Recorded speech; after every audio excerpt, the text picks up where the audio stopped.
Bonjour, donc je m'appelle Mélina. Je vais vous présenter ma grand-mère, donc Odile, qui a créé un livre sur les écrits de Montségur. Donc voilà. Si on fait cette interview aujourd'hui, c'est pour lui poser plusieurs questions. Pas trop quand même. Voilà. Donc première question. Comment as-tu imaginé en fait de passer de conseiller d'orientation à écrire un livre sur les êtres nature et tout? Alors, conseillère d'orientation, c'est mon métier, c'est ma profession que j'ai beaucoup aimée, que j'ai fait toute ma vie en différents endroits, parce que j'avais contact avec les élèves de ton âge, par exemple, tu vois, de la 6e jusqu'à adulte, et puis avec leurs professeurs, avec leurs parents, pour essayer de trouver pour chacun celui qui lui convient, le mieux. Ça n'a pas vraiment de rapport direct, en tout cas, avec mon livre. D'accord. Donc deuxième question. De quoi en fait t'es-tu inspirée pour... Alors c'est un petit peu particulier, c'est-à-dire que j'ai commencé un beau jour à utiliser un pendule. Et avec le pendule, des noms m'ont été indiqués dans un livre. Et lorsque les noms sont mis ensemble, ils formaient des petits textes tellement extraordinaires que j'ai voulu les faire partager. Alors j'ai écrit un roman complètement inventé avec des personnages fictifs. Donc ce roman est formé de dialogues pour justement discuter de ces textes. Et ce roman s'appuie également sur toute mon expérience vécue. Et j'ai vécu de sacrées aventures. Et pourquoi avoir choisi cette vocation? Alors vocation, je ne sais pas, un beau jour j'ai quitté ma région natale et je suis arrivée à Montségur. Montségur, je ne connaissais pas, les Cathares, je ne connaissais pas, mais j'ai appris vraiment là-bas beaucoup de choses nouvelles et chacun augmente son expérience par les choses qui arrivent dans leur vie et moi c'est ce qui s'est passé. Et dernière question. Par cette interview-là, arrives-tu à répondre par les mêmes mots aux enfants de mon âge par exemple et aux adultes? Comment... Ah, alors le livre, je l'ai écrit bien évidemment pour des adultes. Je sais qu'il est apprécié par des jeunes adultes. Je ne sais pas si... Je t'en ai fait lire quelques passages, des passages concrets sur les êtres de la nature. Je ne sais pas si l'ensemble du livre... Oh ben maintenant tu es en 5e, c'est bon, ça doit faire. Tu sais lire, c'est bon.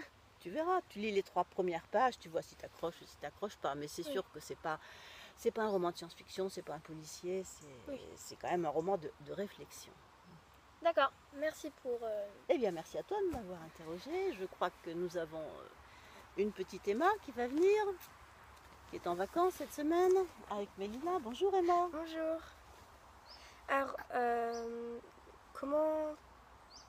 depuis combien de temps tu pensais écrire ce livre ou un autre livre? Alors, c'est une sacrée aventure que j'ai vécue. Il y a très longtemps, je savais qu'il y aurait un livre. Mais j'imaginais trouver un ancien livre quelque part sous la terre, je ne sais pas, et que je le ferais paraître.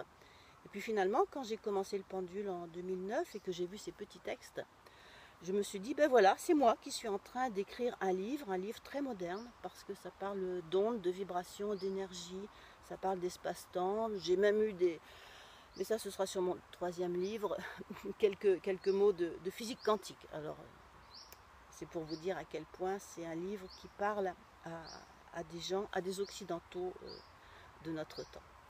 D'accord. Qu'est-ce que tu entendais par ancien livre? Eh bien, ça aurait pu être un livre du Moyen-Âge, puisqu'on n'a pas trouvé grand-chose provenant des Cathares, donc avec des lumières qui auraient été passées sous silence. Enfin, j'étais avide de nouveautés, de connaissances. D'accord. Est-ce qu'aujourd'hui tu as un lien fort avec les êtres de la nature? Ah oui, très fort, très très fort. Je suis effectivement accompagnée quand je leur demande d'être accompagnée par... Bon, là, on ne va pas entrer dans les détails, mais autour de nous, dans la nature, il y a plein d'énergies. Et ces énergies, elles sont conscientes et elles vivent de leur vie propre, mais dans un autre univers. Nous, on ne peut les ressentir que sous forme d'énergie. Certaines personnes ont des facultés extrasensorielles développées, et donc elles peuvent les voir. Ce n'est pas mon cas, elles peuvent les entendre, elles peuvent ressentir au niveau du toucher et elles peuvent comprendre les pensées qui nous sont envoyées. Mais bon, c'est particulier, là on va loin, là. C'est pas prévu tout ça. Alors vas-y, D'accord. raconte. Une dernière petite question. Qu'est-ce que tu penses faire passer au travers de ce livre et qu'est-ce que tu pourrais dire aux personnes qui voient là, cette interview? Alors oui, quand j'ai reçu ce livre, je savais que j'étais inspirée par l'au-delà. L'au-delà, vous mettez plein de gens que vous voulez, les guides, les anges, les êtres de la nature, les maîtres. Donc je savais que ce livre allait parler d'amour. Mais ce livre aussi a mis l'accent sur la joie. Et j'étais moi-même la première surprise. La joie qui part de l'intérieur. Je ne parle pas du bonheur que l'on va agripper de l'extérieur, les choses qui vont soi-disant vous faire plaisir pour un temps. Je parle de la joie intérieure, la joie de vivre, la joie d'être conscient, la joie d'avoir de la mémoire, et puis la joie de trouver des petits plaisirs dans la vie, et surtout, eh bien, quand on est plusieurs et qu'on s'entend bien, c'est quand même bien plus merveilleux que de se disputer ou de se battre. D'accord. Et donc ce livre est un livre très, très concret qui va parler de sagesse, qui va parler d'éveil, qui va parler de respect de la nature, qui va parler de respect des animaux. On ne doit pas tuer les animaux. D'accord. Ben, en espérant que votre livre changera beaucoup d'avis sur la vision du monde. Eh bien, j'espère que ce livre fera réfléchir. Je sais qu'il y a des petites phrases qui accrochent les personnes. Ce livre est souvent lu 2 fois. Et souvent, bon, ce livre m'a été inspiré même dans la façon dont je l'ai écrit. Et ça touche le cœur des hommes parce qu'on parle également des émotions, on parle des peurs, on parle de la souffrance. Tout ceci qui parfois est difficile à vivre. Mais à côté de cela, ce livre dit que l'âme existe, nous avons tous une âme, et lors du passage, lors de notre mort, l'âme emporte avec elle notre conscience et notre mémoire. La vie, elle est éternelle, nous sommes éternellement vivants. Et c'est ça qui est absolument merveilleux. Et ce livre parle d'acceptation de la vie telle qu'elle est, parce qu'à un moment donné, elle a été choisie, et puis de réflexion pour lorsqu'on choisit de la transformer, bien évidemment. D'accord, merci beaucoup. Au revoir. Voilà, les questions sont finies, merci Oui. Emma. Bon, eh bien, maintenant, on va profiter de la nature, au revoir. Au revoir.